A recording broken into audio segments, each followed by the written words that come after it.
Va ora in onda Centro Ronchi. Buongiorno Francesco, a te la linea. Grazie la nostra regista dalla voce giovanilissima e freschissima. Settimana scorsa abbiamo avuto una trasmissione un po' più difficoltosa di oggi, ma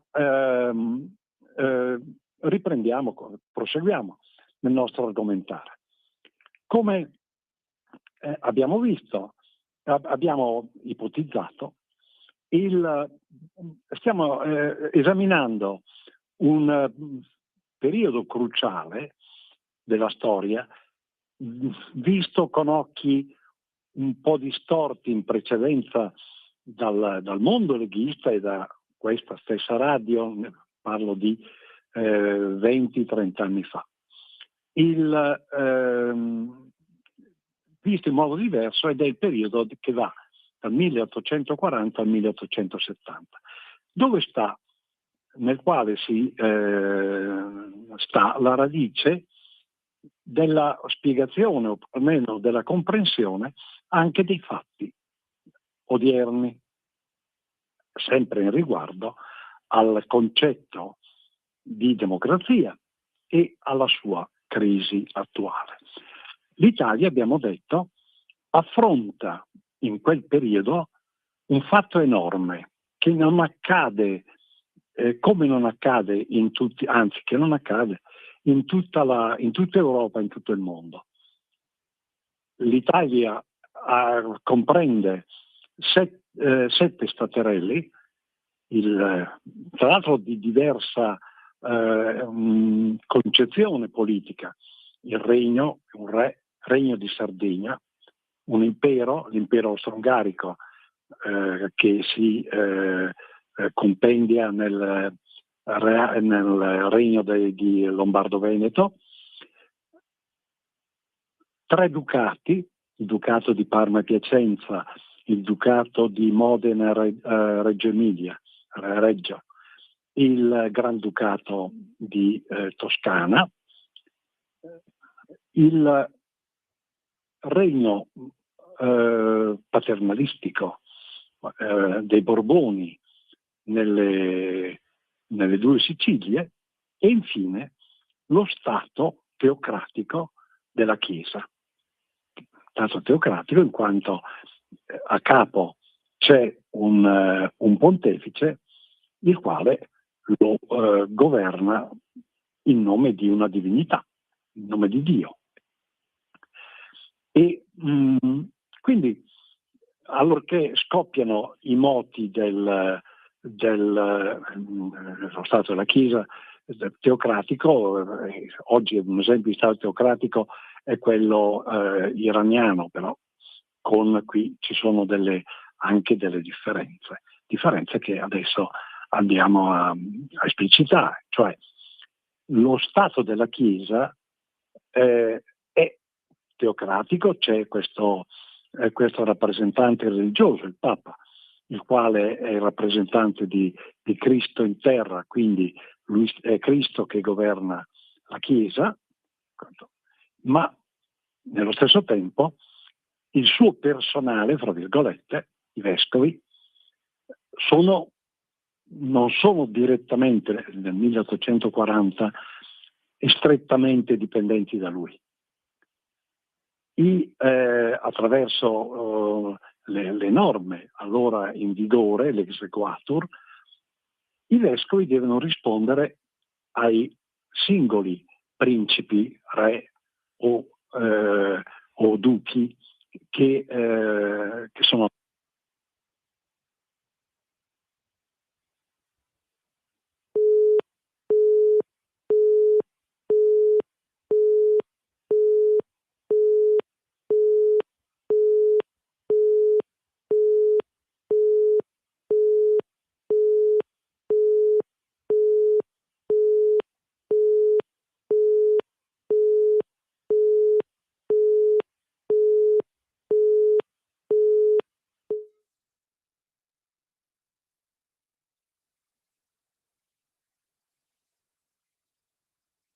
Un nuovo modo per sostenere la tua radio. Visita radiolibertà.net. Ti basta un click e potrai versare il tuo contributo volontario direttamente online. Potrai donare con ogni tipo di carta di credito, anche prepagata. Ti aspettiamo online Su radiolibertà.net. Sostieni la tua radio con il tuo contributo volontario. Radio Libertà. La tua radio. Diamo voce alla nostra gente.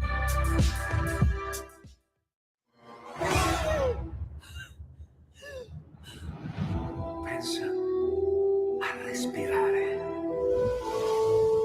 Ora abbandonati.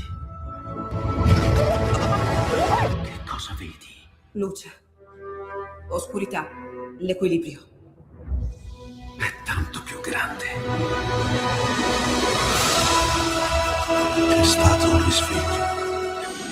Hai sentito? Conosco una sola verità.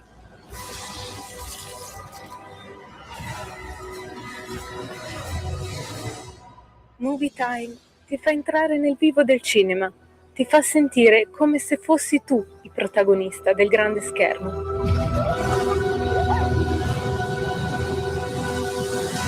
Ogni sabato dalle ore 16. Di nuovo a te la linea, Francesco.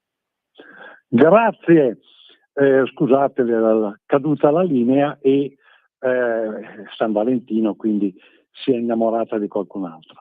Ora, dicevo, dal 1840 in poi, 1848, i singoli i vescovi non erano attaccatissimi e fedelissimi esecutori degli ordini del Papa. Attraverso l'exequatur erano molto legati ai singoli poteri locali. Quindi il Papa non aveva un controllo su di loro, ma sostanzialmente i vescovi, dovendo essere nelle singole diocesi, dovendo essere graditi al sovrano locale, la nomina dei vescovi discendeva da accordi e da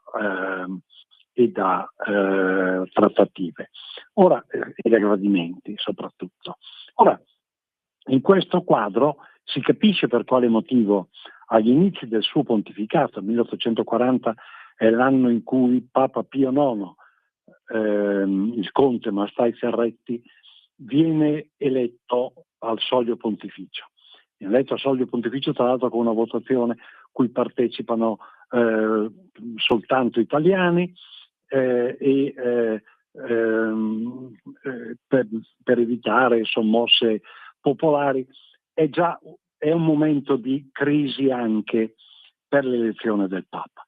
Si capisce per quale motivo lui, che ha fatto un'esperienza di grande carità nella sua regione, le Marche, lui è di Senigallia, cerchi in un quadro di questo tipo, proprio anche di relazione con i suoi vescovi, cerchi attraverso le unioni doganali non di federalizzare, usiamo un termine più esatto, i rapporti fra i 7 stati esistenti in Italia.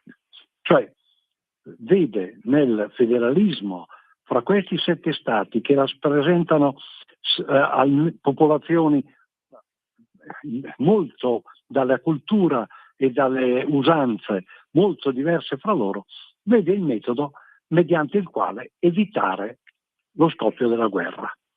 Scoppio della guerra che nel 1848 avviene, 1848-1849 avviene, Carlo Alberto dichiara guerra. Carlo Alberto, re di Sardegna, quindi il piemontese Carlo Alberto, dichiara guerra all'Austria. Guerra all'Austria per la quale il Papa in un primo tempo manda delle truppe che poi ritira perché comprende che nello spirito nazionale che è liberale, che caratterizza quella iniziativa bellica, ci sta anche la sostanzialmente completa, prima o poi, distruzione del suo potere temporale. E ritira, alcuni vanno a combattere, ma il quadro che viene a crearsi è all'interno stesso, già allora, all'interno stesso delle gerarchie ecclesiastiche, quello di una diversa posizione. Al nord, per esempio, molti aderendo alle teorie di Rosmini, che vuole una Chiesa povera, lontana dal potere politico e in difficoltà per la grande ignoranza del clero, dei preti, a nord il movimento nazionalista che guarda al popolo riceve dai vescovi stessi un occhio di riguardo, non è disprezzato. Al sud, dopo l'impresa bellica garibaldina, i preti del popolo e il popolo, quindi i preti, guardano con favore a Garibaldi e alla conquista avvenuta, proprio in contrapposizione ai baroni locali dei residui dei feudatari. Altri, nel Lazio ovviamente prevale una stretta e rigida difesa del potere pontificio.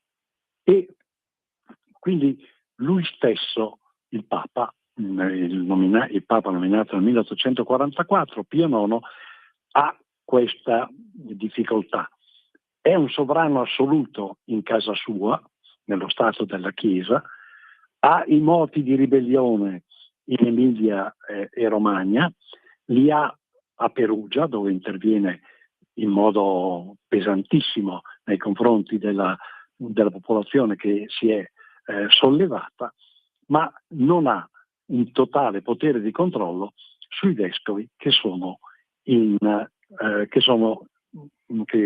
hanno sede come diocesi negli altri stati, e per di più deve scontare il fatto che mentre i vescovi sono tutti personaggi di grande cultura, anche i laici, i più istruiti, vanno a scuola dai preti, in particolare dei gesuiti, mentre i vescovi sono tutti laureati di grande cultura, il clero di base è ignorante, terribilmente ignorante.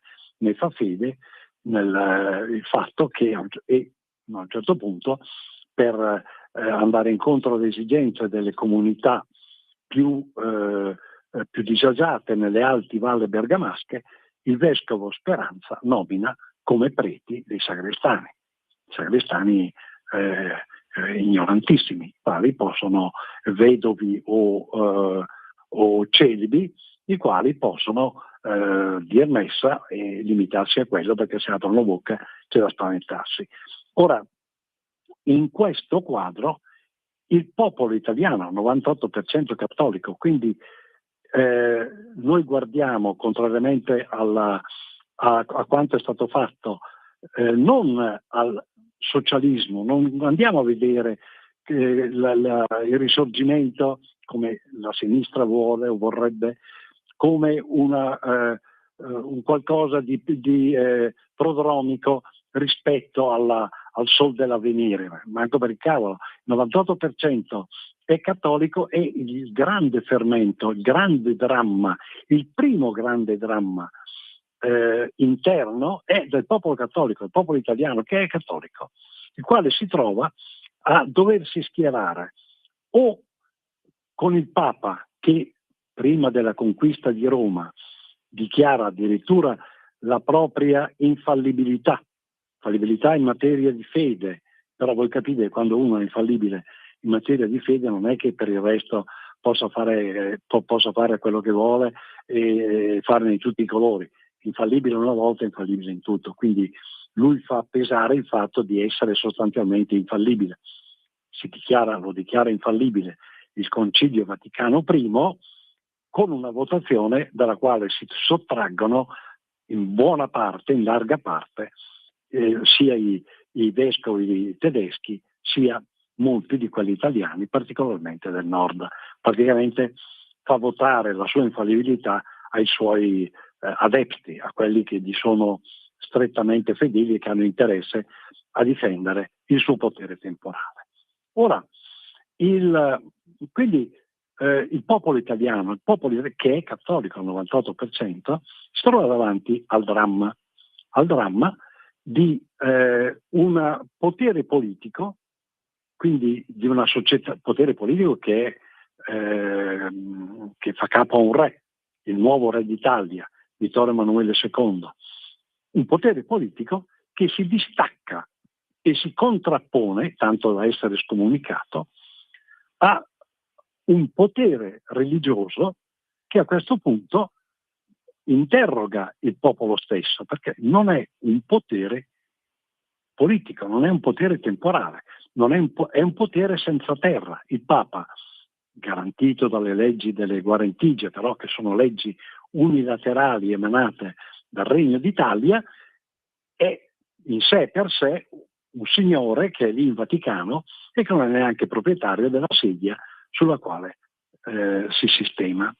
Quindi si pone si squarcia un velo davanti a un popolo intero e della distinzione fra quello che è il potere religioso e comunque la funzione religiosa del Papa e un potere politico che obbedisce alle vicende storiche e che in realtà col potere del religioso del Papa non ha nulla o ha ben poco a che vedere. Il Papa sostiene che per esercitare la sua funzione divina, di rappresentante di Cristo in terra, ha bisogno di quelle terre lì e se no non ci riesce, cioè Dio avrebbe bisogno del potere politico per poter fare quello che vuole. Ma è chiaramente una cosa che non sta né in cielo né in terra. E quindi sotto questo profilo si pone il vero primo dramma per la coscienza del popolo che, ignorante o meno, ma questa cosa la capisce. E cioè, sto da una parte o sto dall'altra? Oppure le due cose sono conciliabili?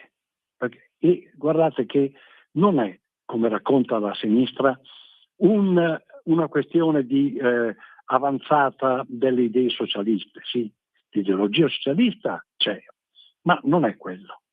Non ha niente a che vedere, è proprio una questione di coscienza, né più né meno.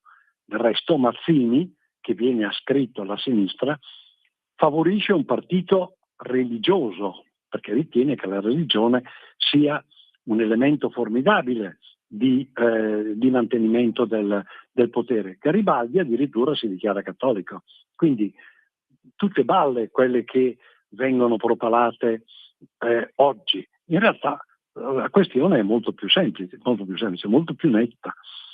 Il Papa afferma la sua regalità assoluta, afferma il fatto che se gli si va a toccare una pietra si commette sacrilegio, mentre invece il popolo qualche dubbio al riguardo ce l'ha, dichiara la propria infallibilità, prendiamola per buona, seppur in materia di fede, però qualche dubbio il popolo ce l'ha. E gli stessi vescovi qualche dubbio ce l'hanno, vescovi che sono chi più versato verso il sociale, cioè più o meno liberali, come si diceva allora, però per loro l'importante è che nell'ambito della nuova sistemazione politica fosse mantenuto un principio fondamentale, e cioè che la fede cattolica fosse religione di Stato. Si mantiene la coesione spirituale, e in questo c'è un collegamento con quello che pensa Mazzini, il partito religioso, che si mantenga una coesione morale, spirituale e di fede, perché a quel punto che ci sia, che prima ci fosse l'imperatore d'Austria che poteva dare o non dare il proprio assenso alla nomina dei vescovi, piuttosto che il re di Sardegna, il duca di Parma e Piacenza, il duca di Modena e Reggio, il granduca di Toscana o il re di Napoli, ma in ogni caso cambia niente, dicono i vescovi in generale, nelle loro riunioni, cambia niente, l'importante è che gli stati abbiano la fede cattolica come religione di Stato. E qui nasce, nei confronti del Papa, della teocrazia papale, nasce, dopo la venuta conquista di Roma, nasce il primo movimento a difesa delle ragioni del Papa, l'opera dei congressi e dei comitati, ma di cui non avrete mai sentito parlare, ma che è fondamentale nella storia politica dell'Italia e nella storia politica del pensiero politico successivo. Nasce principalmente per difendere le ragioni del Papa.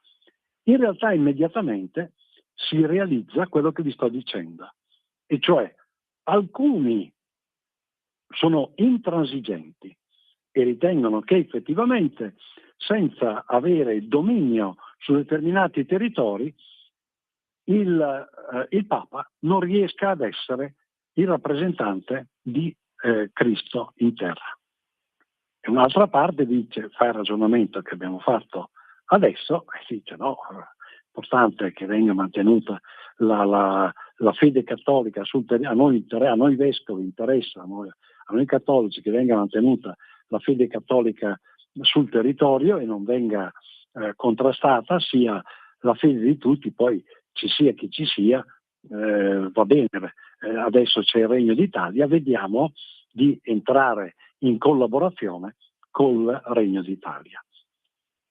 Pio IX emana il non expedit, cioè dice che nessun cattolico deve collaborare e deve quindi partecipare alle elezioni e essere eletto col Regno d'Italia e nel Regno d'Italia. Non deve starsene fuori, perché nel momento in cui non ubbidisce all'imposizione, è scomunicata, late sentenze, immediatamente.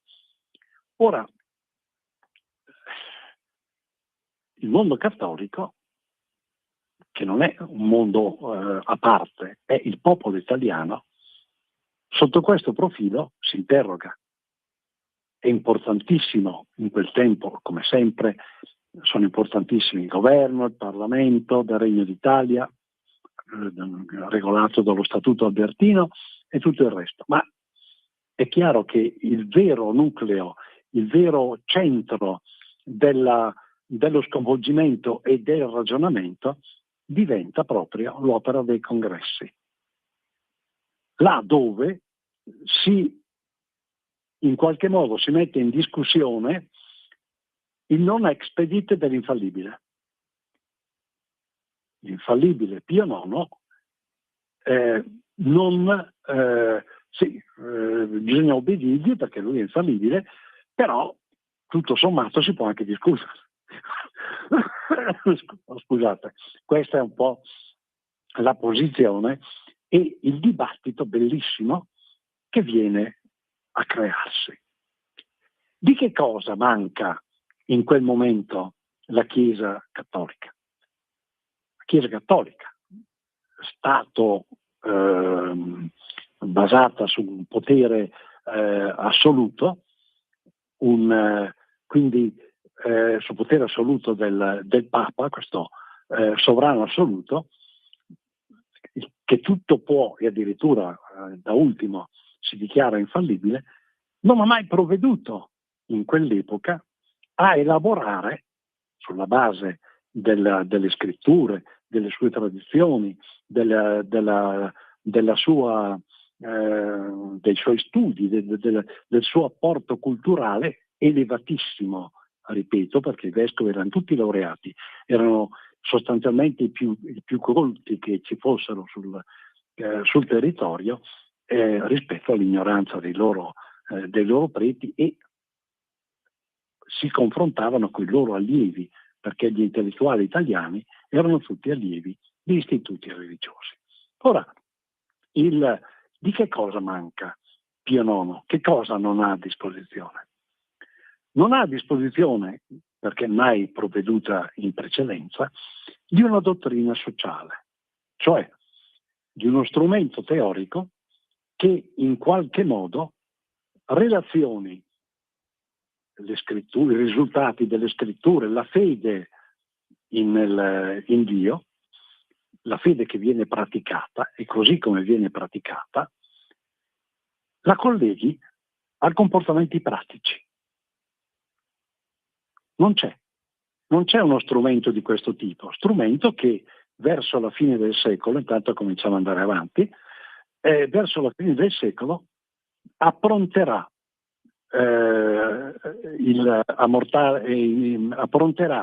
Leone XIII, che succede a Pio IX, attraverso la Rerum Novarum, l'enciclica Rerum Novarum e l'enciclica Immortale Dei. Ora, quindi il mondo cattolico, il 98% della popolazione, non ha uno strumento per regolare e quindi potersi confrontare. L'opera dei congressi è, diciamo, il primo momento in cui si affronta questo problema non per ragioni dogmatiche o per ragioni filosofiche e culturali, ma per ragioni pratiche. C'è qualcuno, il Re d'Italia, che governa, e il 98% della popolazione, in teoria, è escluso dalla partecipazione. Siamo matti. Ecco, questo è il dramma, il magnifico dramma e la magnifica esperienza che solo il popolo italiano in Italia affronta, e che ha alle spalle che quindi comprende in questa valutazione pratica anche le esperienze, i vari portati che nel frattempo si sono creati. La dottrina rosminiana da un lato, che è parallela o comunque compatibile col federalismo, la teoria federalista del grandissimo Carlo Cattaneo, protagonista delle 5 giornate di Milano nel 1948, la teoria socialista che avanza. Ecco. È all'interno di questa visione, di questa soluzione pratica dei problemi, dalla quale poi sfocerà la prima dottrina sociale della Chiesa, ripeto, con Leone XIII, verso la fine del secolo, che all'interno di questo tentativo di soluzione pratica ci si confronta anche con le dottrine politiche che nel frattempo sono maturate nell'Ottocento, principalmente il socialismo e il federalismo.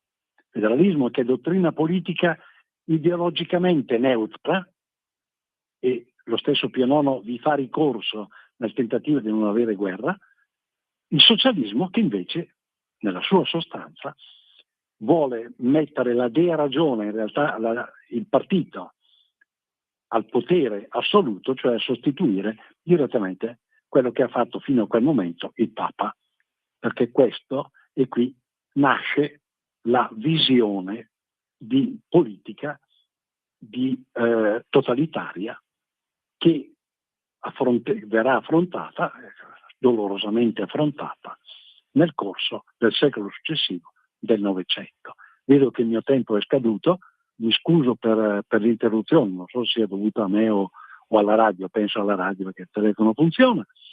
Abbraccio tantissimo la nostra Tina, abbraccio il nostro Matteo, tutti i nostri carissimi radioascoltatori, i nostri 14 radioascoltatori, compresi cani e gatti, che ci ascoltano. Un grande grazie alla nostra regista dalla freschissima, giovanilissima voce, e a Dio piacendo ci risentiremo alle 10 di sabato prossimo, noi 15 perché 14+1 sono anch'io. Una buona domenica e a risentirci.